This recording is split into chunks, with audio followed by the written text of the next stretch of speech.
Good morning, everybody. This is episode 29 of Transmission. Today we're talking about spiritual community during and after the pandemic. Right, and we have a guest. We're super excited when we have guests. So that's great. And Mark, why don't you introduce yourself first? Sure. I'm Mark Van Steenwyk, the director of the Center for Prophetic Imagination. And I'm Daniel Wolpert. I direct MICA, the Minnesota Institute of Contemplation and Healing. And I'm really excited that Allen has joined us. He's the director of the BTS Center. He's coming to us from Maine, Portland, Hey, Maine. good to be here. Yeah. And so thank you very much. And, I'm going to let you introduce yourself and kind of kick us off to this topic. Tell us a little bit about the work of the center, which I think in many ways is really very well suited to talk about spiritual community moving forward. And you've been having a lot of great conversations online with a lot of people. And so, yeah, tell us about yourself, about the organization. Yeah, well, thanks, Dan and Mark, for inviting me to come on. It's great to be with you all. I've been catching some of your episodes, and it's nice to be sitting here with the two of you virtually.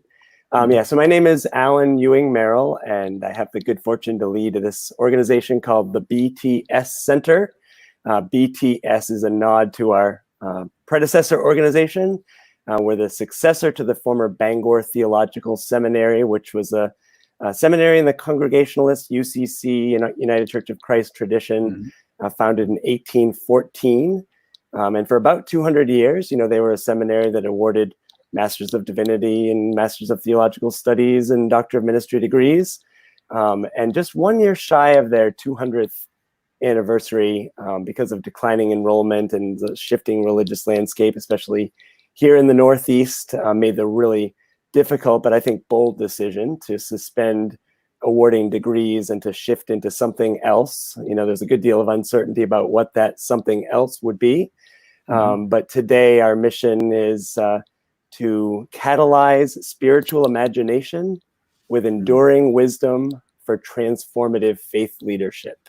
I really love those three phrases. Catalyze spiritual imagination with enduring wisdom for transformative faith leadership. So we've been experimenting a lot. We're a private operating foundation, so we run programs. And I've just been in this role for about 10 months and have been really pushing our board of trustees and our small staff to really turn our attention to the issue of global climate devastation, and really not so much around being a faith-rooted climate action organization, but really thinking about what it means to be a spiritual leader in this moment and what it means to be a community of faith in this moment. So, great to be with you today. Yeah. So then, did you organize the pandemic? I mean, I did. It was just right on time. For your mission. No, the pandemic is regrettable, to say the least, but I think it is kind of making our case for us in a lot of ways. Yeah. So maybe you could share a little bit about just what you've been noticing. I know, as I said, you guys have been having these great kind of wisdom conversations. I got to be a part of one of those on grief, but you've also been organizing some pastors groups to get together just for prayer and reflection. So what have you been noticing about what is happening with the church, with spiritual leaders? What are they kind of thinking about, experiencing? How are they trying to engage all of this? Yeah, several things. I think this is a really kind of profound moment for faith leaders and faith communities. I've been calling this a period of forced innovation, and some faith leaders and faith communities are kind of naturally predisposed to be innovative. So this is kind of a unique opportunity. I think for some, this is an exciting moment to kind of venture into areas that they wanted to explore, or they just kind of get jazzed by the challenge of it all. But I would say, by and large, faith communities are not, especially mainline Protestant faith communities, are not particularly innovative. So, this has kind of provoked a kind of crisis in some ways. So it's a little bit of both. I'm seeing a lot of innovation, But I do think this moment kind of stresses and stretches faith leaders in unique ways, because a lot of what faith leaders are being asked to do right now is definitely not the stuff they learned how to do in seminary, and not necessarily what they felt called to do. Yeah. Yeah, I mean, one of the funniest things to me about the forced innovation thing. So I'm a Presbyterian pastor, and so we have these presbyteries, which are these, kind of like the synod or the diocese, the regional areas. And so my presbytery is really big geographically. It's all of North Dakota, actually a little slice of Montana, and then a little slice of Minnesota. So it's huge. And I've been asking them for years to have presbytery meetings virtually. Is Allen? We're all freezing. Is Allen frozen too? It'll probably, yeah. When it gets slow, I think the voice is still working, so okay, can roll with it. There you go. Okay, you back? I'm back. Sorry about that. No, that's Zoom fine. overload. I think my kids are on Zoom. I think my kids are on Zoom meetings too, so I just set up a hotspot on my phone. Okay. So I don't know if that.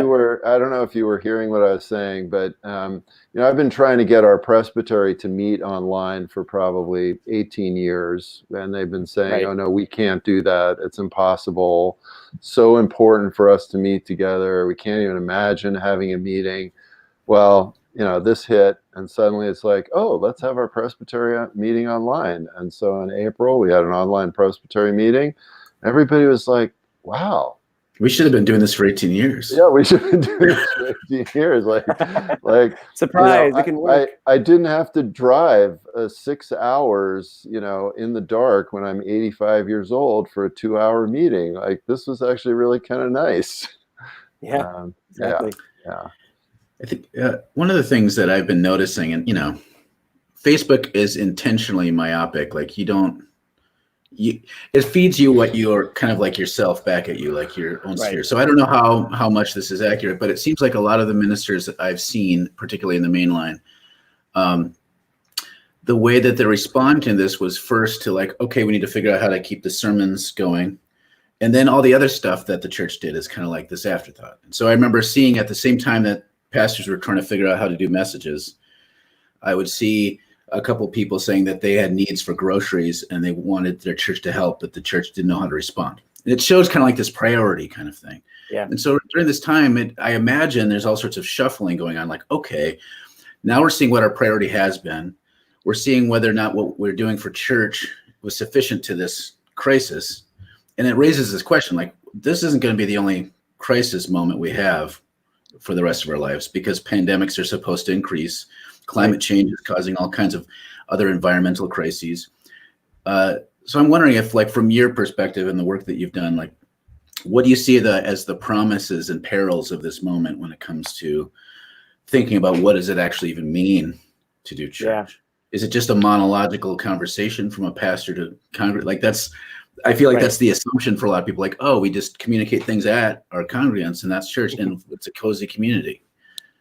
Yeah, I think in a lot of ways this is revealing things that we needed to be paying attention to and have just been ignoring for a long time. One of the things it's revealing is the ways in which we've set up our faith communities to be really consumer driven. The professionals offer this set of religious goods and services, and we market that, and we try to attract people to come and consume those things. And that's just like really, it was inadequate before the pandemic, but it's way inadequate now, right? So yeah, I think it's revealing, it's sort of like ripping off the Band-Aid or pulling back the curtain and forcing us to look at what wasn't working. So yeah, the question now is, what does it mean to be a spiritual community, like to really be a spiritual community in this moment? What does it mean to love God with all our heart, soul, mind, and strength, and love our neighbor as ourselves in this moment? What does it mean to do justice, to love kindness, to walk humbly with God in this moment? And I think in a lot of ways, we're seeing the real inadequacies of what we were doing, which is to say nothing about the whole house of cards that we set up financially, the economics of faith communities, which were pretty tenuous to begin with, and now they're just crumbling. Right.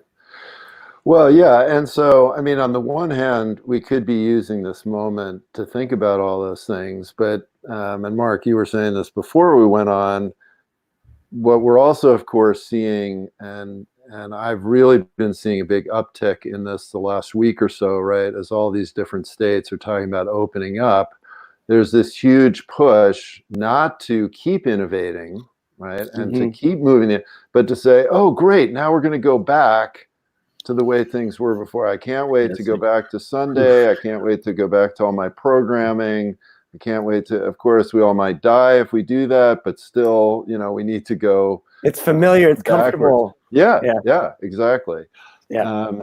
And so I guess, one of my questions then is for people that might be interested, like, how do we get people and encourage people to keep moving in like the pandemic direction, even if the pandemic gets a bit better? Yeah. Yeah, I don't know the answer to that question, but I think it is the right question. Yeah. I mean, in life, you don't ever go back, right? There's no going back in life. It's always moving forward. So I think the question is, what's the thing to which we are moving? What's the new thing? What's the opportunity here? I think that's a really unanswered question in a lot of places, but it's the one that we need to be asking. Not just settling for the status quo, which wasn't all that great. Right. Yeah. Yeah. And I do. And again, what's interesting to me is that I see so many pastors, and as somebody interested in the spiritual life, I mean, this isn't sort of super surprising to me, but right now I'm seeing now a new wave of anxiety with ministers. Yep. Right, because now, so the first wave of anxiety was, how do I do Facebook Live? Like, that was the first round of anxiety. But now the new round of anxiety is, oh my gosh, what does this going back mean and getting together mean? And, if the average age of my congregation that shows up on Sunday morning is 80, like, what's going to happen? And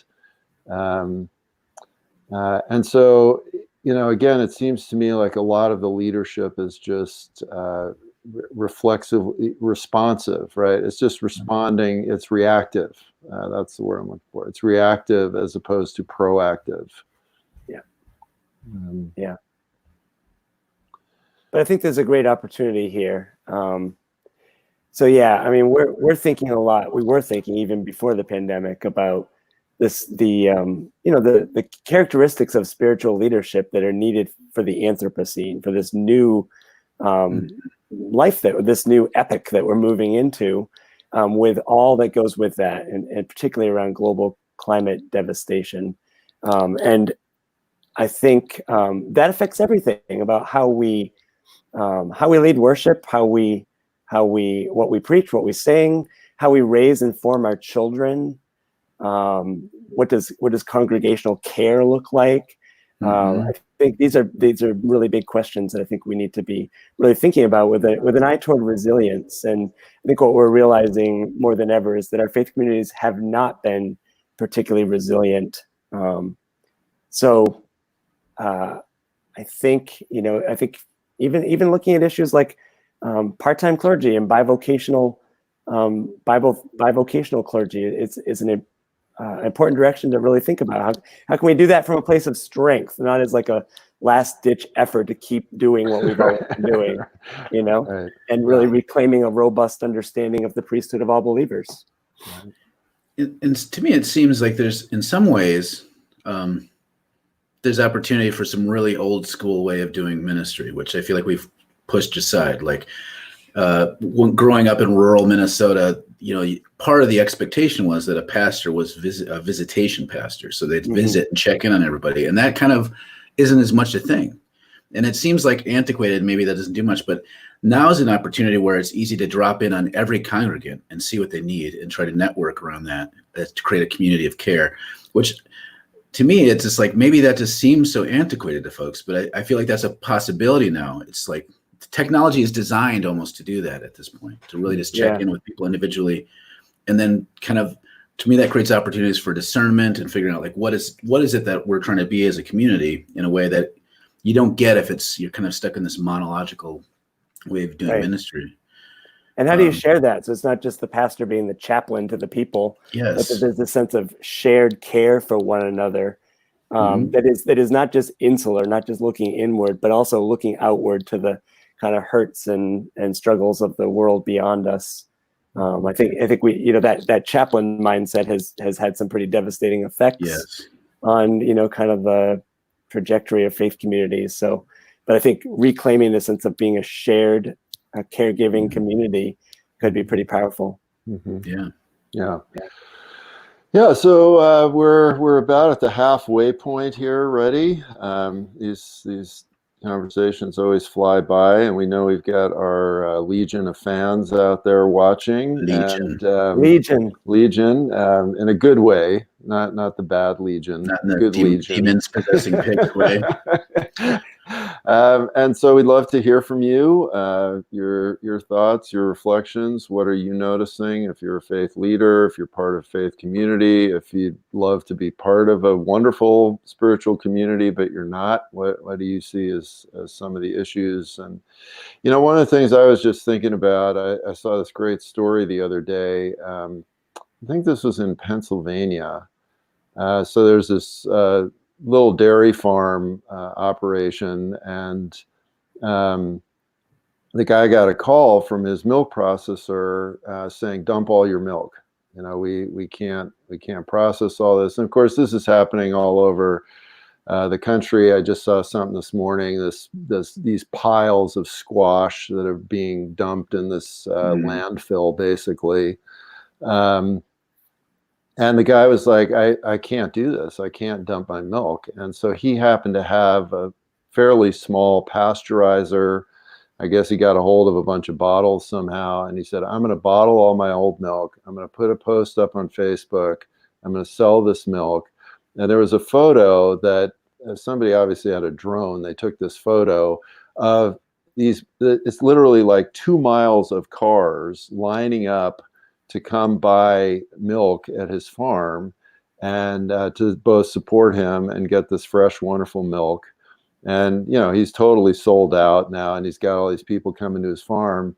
But, I think about those kinds of activities in conjunction with faith communities, right? Like why aren't church communities starting to organize these kinds of things? And I think that as the pandemic goes on, as unemployment funds start to dry up, more and more people are scrambling and having a hard time. How can we network and engage with these sorts of very creative acts of creating a new kind of society? Yeah, I think that's it. Here's a comment from Connie. Our clergy and laity have been more involved in congregational care than before the pandemic. Hopefully this will continue. And that's the opportunity. Yeah. I see that happening a lot. Early on, there were a couple things that I saw happening. One was figuring out how to move worship to a digital space, and that took lots of different forms. For some, it's just Facebook Live, and that was happening before the pandemic. It's happening a lot more now. For some, it's sort of producing something that's pre-recorded and shared to YouTube and posted on social media. And for others, it's just straight up Zoom, like in real time. The second thing was this thing around setting up systems for congregational care. So the community that I'm a part of, my wife Sarah is the lead pastor, set up these buddy groups, so buddy group leaders, and I'm one of those. And I have a group of 8 folks that, we check in with each other every week. Initially, it was every day. And then of course we can report to somebody that's coordinating these if there's a particular area of concern. I do think in many congregations, there is more of a shared sense of congregational care, and maybe with that a recognition that the pastor, the rabbi can't do all of that single-handedly. So I think that is a good outcome that I hope will continue. Yeah. This brings to mind like another sort of old school thing, like especially immigrants when they would come over, and so you had a bunch of Lutherans showing up in Minnesota, and they're like, we're going to start a mutual aid society. Mennonites, like lots of groups did this, and then they slowly morphed into insurance and banking and stuff. But there's this opportunity there's an opportunity to start thinking, okay, mutual aid is like, that's kind of a core thing. Like, how do we care for people in our midst and think about structures to care for one another? Now, as needs are coming up, it seems like this is a time to really think about that, but it's always been a time to think about that. Right. I mean, we're also seeing like it's becoming clear because everything gets intensified that who's getting left out of this, like who's suffering. So there's a liberation theology moment of like, where is Christ present among the suffering that we can rally around and restructure towards? Yeah, because we know that the suffering is disproportionately held by some, right? Yeah. So what would it look like for a faith community to try to like embody, is it Acts 2, like really paying attention to who lost their job, who's really struggling, who's trying to work in they have an essential job and they're going to work and they don't have childcare, and really share that. I haven't seen a lot of examples of that, but that could be pretty exciting. Yeah. Well, Either of you seen examples of that? What? Have either of you seen examples of that? Churches really living that out? Well, faith communities? No, and unfortunately, and I really feel like a whole avenue of work would be faith leaders networking with public health officials to try to start creating safe spaces, sort of socially isolated, safe pandemic spaces for people, and there would be a lot of ways to do that. And, so far our pandemic response has not included something like that. But, so I see a lot of avenues for what I would call advocacy or, again, creative action, brainstorming. I think about your situation. We were talking about this before we went on in Maine, right? Where a huge percentage of the Maine economy is tourist economy. They get a ton of their money in the summer. A lot of that is likely going to be devastated this summer. So, could churches become centers for brainstorming new ways of developing economic vitality? This has been traditionally actually a function of healthy spiritual communities. If you look historically, any place that there's a healthy monastery, convent, whatever, the environment around that does better economically. And we could be in a position where a lot of that could be needed. I mean, the world needs more Trappist ale during this hard time. No question about that. Absolutely. Yeah. I mean, think about the resources within our real estate alone, faith communities. I mean, a lot of it is locked in real estate, but are there ways that we could, utilize some of the resources that we do have more effectively? It's a good question. Mm-hmm. I know before the pandemic, I've known some churches, some locally, that were trying to turn over as much of their lawns into permaculture, kind of anticipating, like largely not just because it's the cool hip thing to do, but also they were anticipating the potentials of food scarcity going into this increased climate crisis. Starting businesses, so like Church of All Nations in north of the Twin Cities here in Columbia Heights, also like they kind of incubated some businesses making this Korean hot sauce. And so they're trying their way, like doing the sort of thing we're talking about, but it was in the context of like, this climate crisis is getting bad and we're seeing a rise of neo-fascism and we have to be ready. And so I think that there's not a lot of churches that are thinking that way. And now all of a sudden it's like, wait, we should have been thinking that way. Because look, this is a prime example of a crisis that we've been told could happen. This isn't, we act like it's a surprise, but people have been saying this could happen for decades. And it's not too late to start thinking that way. This is and even though it's reactive at this moment, it's also proactive because, as you said, we can expect more. This is not the last pandemic in our lifetime. All right, so we've got a comment from Eric. Hi, Eric. Eric's one of my Presbyterian colleagues down in Arizona. There's some insider Presbyterian language here, I bet. Churches become breweries, a whole new kind of decency and order. Yes. Hashtag Presby World. Decency and order, is that some Presbyterian? Right, yes. Presbyterians do things decently and in order. I like indecent and chaotic. Is how I do things. That's the Mennonite slogan, right? From Mennonite raves. I'm not a very good Mennonite, so. Maybe Pentecostals. Yeah. Yeah. Well, absolutely.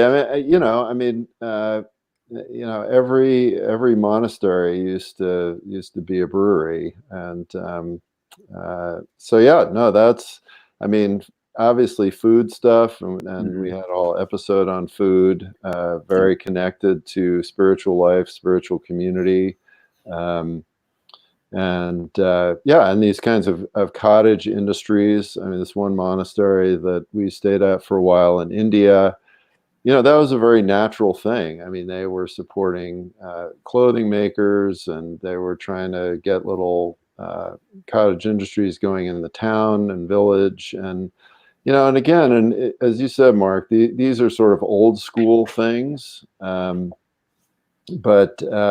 suddenly maybe they become a lot more viable in this kind of time. Here's another comment, this is great. Lauren writes, thanks for the discussion. We have actually strengthened our church-school partnerships, focusing on food, our reading program, and mental health. That's another piece, mental health. Yes. And especially in rural areas where you have to go an hour to find a psychologist. Right. I often think pastors aren't very well equipped for mental health stuff, but in a crisis like this, any kind of outreach helps if it's done within certain boundaries. And I think there's an opportunity there. There's also opportunities like in an urban setting. I feel like this is a very contemplative question. Notice what's happening around you and then faithfully discern how to respond. So we're seeing increased criminalization of homelessness because it's hard to social distance when you're homeless. And churches have historically been the groups that respond and create shelters and stuff. But I feel like the shelter situation in the United States has largely been inadequate. And this is an opportunity. Like, what does it look like to be a healthy, thriving person is a question that we're asking more now during a pandemic. And churches can say, well, maybe the government's doing a crap job at this. How can we respond to this, the needs we see here in a way that is animated by the compassion of Christ? Yeah. So we got a couple more comments, some follow-ups. Okay. Lauren, our Ecumenical Youth Coalition is centered on mental health. Yeah, that's nice. Awesome. That's awesome. Hey, Lauren. And then Eric writes, I've been suggesting we move toward a model of church where we develop businesses. Such a paradigm shift, hate the phrase, for the country club church model that has developed in the past few hundred years. A good reminder, though. Socially responsible businesses. Yeah, exactly. A good reminder, though, that the expression of church that we think is normative is a fairly recent phenomenon. Yes, there's a long history that stretches back that where church was structured very differently than it is today. Yep. And it would be good to learn from our past as we move into a new future. Can you give an example of what would have been normal in the past that would seem horrifically abnormal now? Yeah. Well, full-time professional credentialed clergy, for example. Mm-hmm. Yeah, that's one thing. Yeah. Well, and so, it really is funny about the length of time of Christianity, right? So the Cistercians celebrate their 900th birthday in the late 1980s, which is great. It's a pretty good haul. That's a pretty good haul.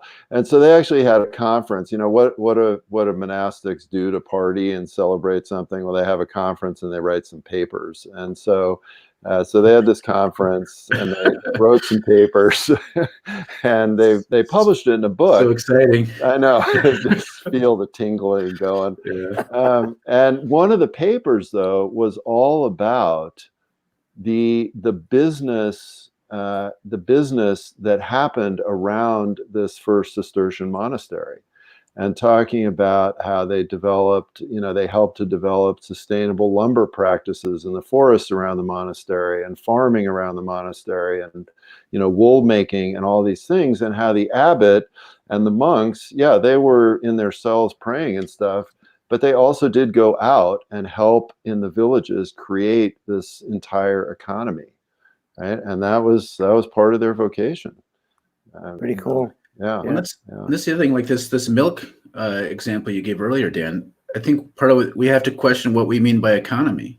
Right. Like, that's a modern concept, the way we think about it now. But sure, within anarcho kind of in leftist spaces, we use the language of dual power, where there's this kind of the structures that kind of exist to prop up the powerful, and then you can create an alternative. one that is democratizing and threatens power. And so that's an example, like the milk thing. There's all sorts of milk issues around the country of like, there's the like Amish people selling unpasteurized milk is like, it's like selling cocaine. You know what I mean? But there are ways of like saying, what are the needs, how to respond to it, and create a cottage economy that doesn't necessarily have capitalist success as its goal, but rather community, serving the community in a way that is mutually beneficial. So even like us talking about business, I know that I have leftist friends who are like, starting businesses, is Marx sold out to the man? No, we can talk about this in a dual power way that is actually empowering and democratizing, which I think is when the church is at its best, it pushes in that direction. Yeah. So we're just about at our time. So Allen, maybe you could just say a thing or two about what you guys have going on and how you're going to be encouraging all this great conversation and how people can find you. Yeah, how can people find you? Sure. The BTScenter.org. And yeah, we've been leading these weekly meetups with guests. Mark, Dan, you were one of those. But we have a couple more coming up. Tomorrow, we're going to be sharing in a conversation called Let's Not Return to Normal with two guests, Ben Joshua Davis, who has this great podcast called Reports from the Spiritual Frontier, where he interviews people on this leading communities on the spiritual margins of our country, and Liz Parsons, who's a member of our board of trustees and a really gifted thinker. And then the following week on May 14th, another meetup called Lessons Learned So Far, COVID-19 Insights to Apply to the Climate Crisis, with Natasha Desjarnette, who is a PhD focusing on public health, and Leah Shade, who's doing a lot with eco-theology, talking about sort of what we're learning and how it applies to the climate crisis.